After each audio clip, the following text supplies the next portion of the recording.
घोडबंदर रोडवरील हिरानंदानी, ब्रह्मांड, पातलीपाडा, डोंगरीपाडा, ऋतू इस्टेट, रिजन्सी हाईट्स, दोस्ती या परिसरातील नागरिकांना त्यांच्या सोसायटीचा घनकचरा न उचलल्यामुळे दुर्गंधीला सामोरं जावं लागतंय आणि म्हणूनच आज दुपारी 1 वाजता महाराष्ट्र नवनिर्माण सेनेचे ठाणे शहराचे अध्यक्ष रवींद्र मोरे यांच्या नेतृत्वाखाली ठाणे महानगरपालिकेचे आयुक्त सौरभ राव यांची भेट घेण्यात आली।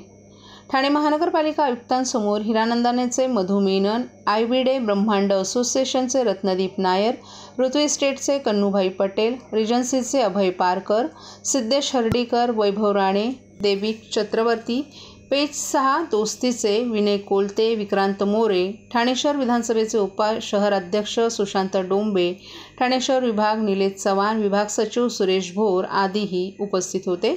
यावेळी त्यांना निवेदन देऊन घोडबंदर वासियांना होणाऱ्या त्रासातून कशी मुक्तता होईल याबद्दल त्यांनी चर्चा केली।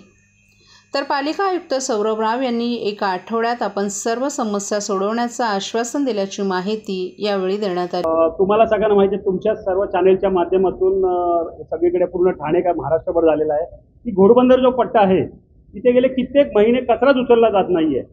जे एम कुमार म्हणून आहेत त्यांच्या गाड्या म्हणजे गाड्या बरोबर नाही आहेत, गाड्या बंद पडतात।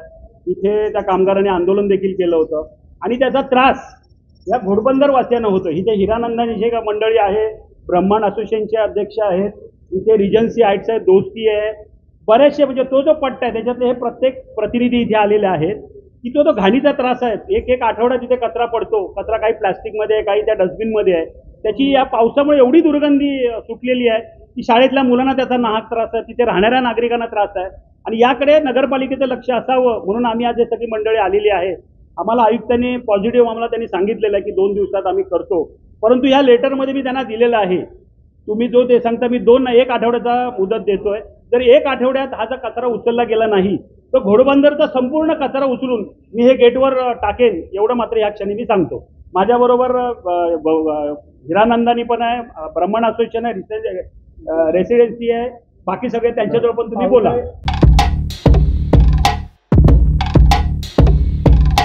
महाराष्ट्रातील भगिनींना आधार देणारी राज्य शासनाची मुख्यमंत्री माझी लाडकी बहीण योजना।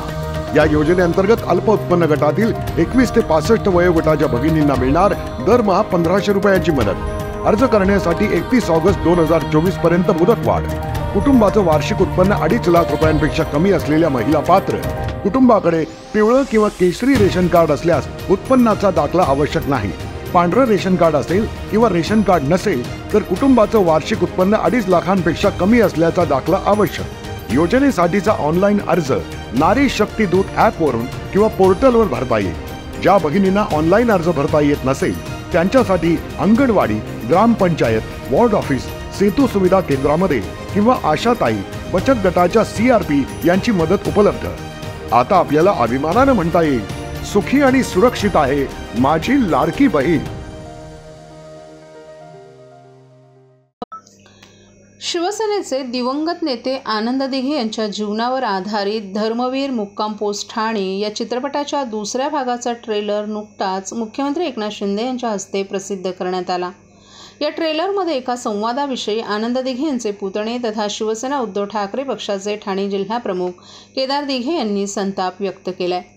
दिघे साहेबांच्या हिंदुत्वाचा शिंदे आणि धर्मवीर 2 चित्रपटाच्या टीमकडून अपमान झालाय। स्वतःला मोठं दाखवण्यासाठी शिंदे हे दिघे साहेबांना लहान का दाखवत आहेत असा प्रश्न केदार दिघे यांनी उपस्थित केलाय। शिवसेनेचे दिवंगत नेते आनंद दिघे यांच्या जीवनावर आधारित धर्मवीर मुक्काम पोस्ट ठाणे हा चित्रपट 2022 मध्ये प्रसारित झाला। या चित्रपटाला प्रेक्षकांकडून प्रतिसाद मिळाला होता। केवळ एकाच चित्रपटात आनंद दिघे यांचं कार्य दाखवणं शक्य नव्हतं, त्यामुळे या चित्रपटाचा दुसरा भाग येत्या 9 ऑगस्ट रोजी प्रेक्षकांसमोर येणार आहे। शनिवारी या चित्रपटाचं ट्रेलर मुख्यमंत्री एकनाथ शिंदे यांच्या उपस्थितीत प्रसारित करण्यात आलं। या ट्रेलरमध्ये आनंद दिघे आणि एकनाथ शिंदे यांच्यातील एक संवाद दाखवण्यात आलाय। या संवादात आनंद दिघे एकनाथ शिंदे सांगत होते की तुझ्या हिंदुत्वामध्ये येथून पुढे मी जरी आलो तरी मला बाजूला सारून हिंदुत्वाला मिठी मार। याच संवादाविषयी केदार दिघे यांनी आक्षेप घेतलाय। हा तर दिघे साहेबांच्या हिंदुत्वाचा शिंदे आणि धर्मवीर 2च्या टीमकडून अपमान आहे। तुझ्या आणि हिंदुत्वाच्या मध्ये इथून पुढे मी जरी आलो तरी मला बाजूला सारून हिंदुत्वाला मिठी मार असा डायलॉग दिघे साहेबांच्या तोंडी धर्मवीर 2 चित्रपटात टाकण्यात आलाय. मुळात दिघे साहेबांचं हिंदुत्व हे बाळासाहेबांचं हिंदुत्व होतं. बाळासाहेबांच्या हिंदुत्वाचा प्रसार दिघे साहेब करत होते. मग दिघे साहेब कोणाच्याही हिंदुत्वाच्या मध्ये कशासाठी येतील आणि ते शिंदेंना असं का सांगतील असंही केदार दिघे यांनी म्हटलं आहे. त्यामुळे जे काय दिसून येतं, जे काय पहिल्या चित्रपटात दिसून आलं त्यावरनं हे दिसून येतं की दिघे साहेबांची ही पूर्ण खऱ्या आयुष्यातली स्टोरी लाईन नसून ही स्वतःची इमेज बिल्डिंग करण्याचा हा एक केविलवाणा प्रकार आहे, केविलवाणा प्रयत्न आहे. आणि म्हणून या टीझरवरती जसा आक्षेप घेतोय तसं उद्या जाऊन पिक्चरवरती देखील आक्षेप घेतला जाईल. प्रवीण तरडे म्हणाले की दिघे साहेबांचं कार्य एवढं मोठं होतं, 2 चित्रपट काढून होणार म्हणजे तिसरा चित्रपट पण जाणार का? नक्कीच ना. मजेशीर गोष्ट अशी आहे, त्यांनी 3रा 4था त्या पलीकडे जाऊन 100 आणि 300 चित्रपट काढावे अशी माझी स्वतःची वैयक्तिक इच्छा आहे. पण ती काढत असताना जो प्रत्येक वर्गातील माणूस जो साहेबांबरोबर निगडीत होता, संबंधात होता, साहेबांचं कार्य जे उभ्या आयुष्यात या टेंबी नाक्यावरनं चालून पूर्ण जिल्ह्यामध्ये होतं, तळागाळातील शिवसैनिकांपर्यंत आणि सर्वसामान्य जनतेपर्यंत होतं, ते खऱ्या अर्थाने जर का दाखवलं गेलं आणि दिघे साहेबांच्या काळातील असलेले अनेक मान्यवर, अनेक लोक जे काही काम करत होते त्यांना धरून जर का हा चित्रपट काढला गेला आणि लोकांसमोर खरी प्रतिमा जर का उभी केली गेली तर त्या बाबतीत नक्कीच स्वागत आहे. पण असं खोटं दाखवून आम्ही 2-4 जण साहेबांच्या जवळ होतो आणि आमच्याच आयुष्यात काहीतरी साहेबांनी घडून बाकी सगळे काहीच नाही, हे जो प्रकार जो केला जातोय हे स्वतःच्या इमेज बाबतीत आहे. माझं तर या लोकांना म्हणणं आहे, जर का तुम्हाला एवढा जर का शौक असेल स्वतःची इमेज बिल्डिंग करण्याचा, स्वतःवरती पिक्चर काढावा.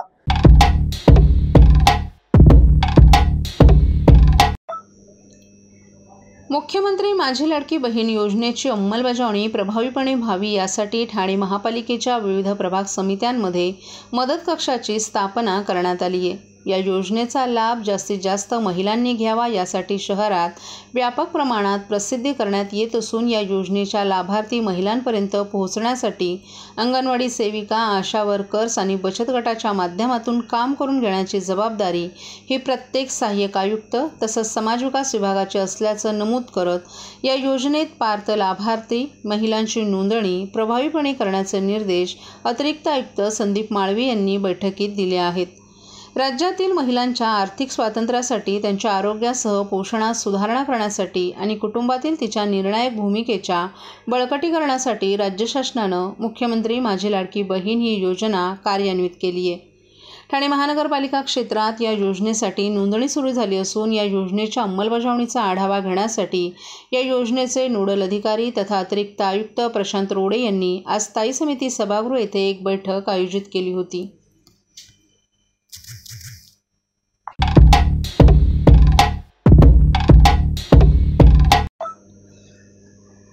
आजपासून पुढचे सलग 6 दिवस ठाण्याच्या खाडीला भरती येणार असून यावेळी 4 मीटरपेक्षा उंच लाटा उसळणार आहेत.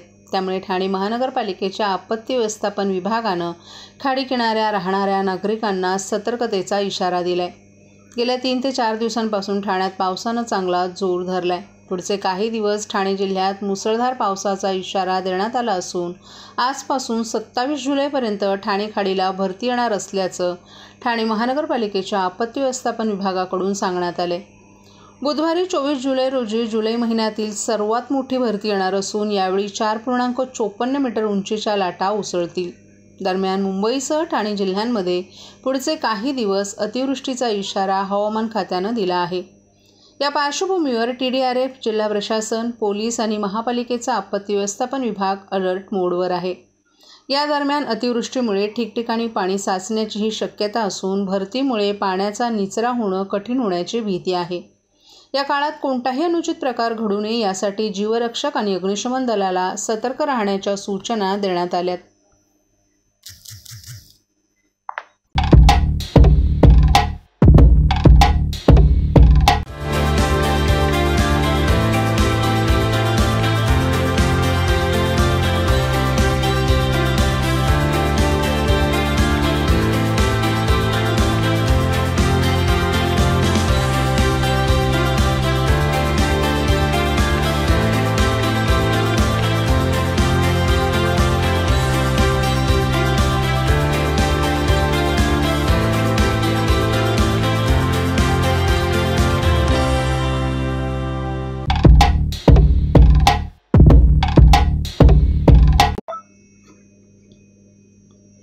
गेल्या 2 वर्षात भ्रष्टाचाराच्या आरोपाचा एकही मुद्दा सरकारवर कोणी आणू शकलं नाही. त्यामुळे गेली अनेक वर्ष सरकारमध्ये राहिलेली महाविकास आघाडी ज्या पद्धतीनं आरोप करत आहेत ते निराधार असल्याची स्पष्टोक्ती मुख्यमंत्री एकनाथ शिंदे यांनी ठाण्यात बोलताना दिली आहे. ठाण्यातील टेंभी नाक्यावर गुरुपौर्णिमेनिमित्त दिवंगत आनंद दिघे यांना ते अभिवादन करण्यासाठी काल सायंकाळी आले होते. यावेळी मुख्यमंत्री एकनाथ शिंदे यांनी आनंद आश्रमात गुरुपौर्णिमेनिमित्त दिघे यांना अभिवादन करण्यासाठी लाखो शिवसैनिक येथे येत असतात. ही परंपरा आजही गेल्या अनेक वर्षांपासून सुरू आहे. दिघे यांच्या जीवनावर 2 चित्रपट आले. त्यांचं कार्य 1-2 चित्रपटात मावणारं नसल्याचं सांगितलं. धर्मवीर भाग 2 चित्रपट म्हणजे आनंद दिघे यांना खऱ्या अर्थानं श्रद्धांजली आहे. त्यांनी दाखवलेल्या विचारांवरच आताचं सरकार सुरू आहे. मग शाळा प्रवेश असो की अन्यायग्रस्ताला न्याय देण्याचं काम असो, अशी सर्व कामं या सरकारकडून केली जात आहेत. मुख्यमंत्री माझी लाडकी बहीण योजना, मुलींच्या मोफत शिक्षणाचा निर्णय असे महत्त्वाचे निर्णय या सरकारनं घेतलेत. सर्वसामान्यांच्या हिताचे निर्णय घेतल्यानं गेल्या 2 वर्षात भ्रष्टाचाराच्या आरोपाचा एकही मुद्दा कोणी आणू शकलं नसल्याचा दावाही मुख्यमंत्र्यांनी यावेळी केला. मुख्यमंत्री एकनाथ शिंदे टेंभी नाक्यावरील आनंद आश्रमात दिवंगत आनंद दिघे यांच्या तसबिरीला अभिवादन करण्यासाठी आले होते. यावेळी मुख्यमंत्र्यांना भेटण्यासाठी मुंबई, ठाणे परिसरातून अनेक शिवसैनिक, सामान्य नागरिकही आले होते. एका महिलेनं तिच्या मुलीला शोधण्यासाठी उल्हासनगर पोलीस टाळाटाळ करत असल्याची कैफियत मांडताच तिला तातडीनं शोधण्याचे आदेश मुख्यमंत्र्यांनी फोनद्वारे ठाणे पोलिसांना दिले. नाशिकच्या त्र्यंबकेश्वर येथील MMRDAकडून काही जुन्या घरांवर कारवाई होत असल्याचं काँग्रेसचे आमदार हिरामन खोसकर यांनी निदर्शनास आणून दिलं.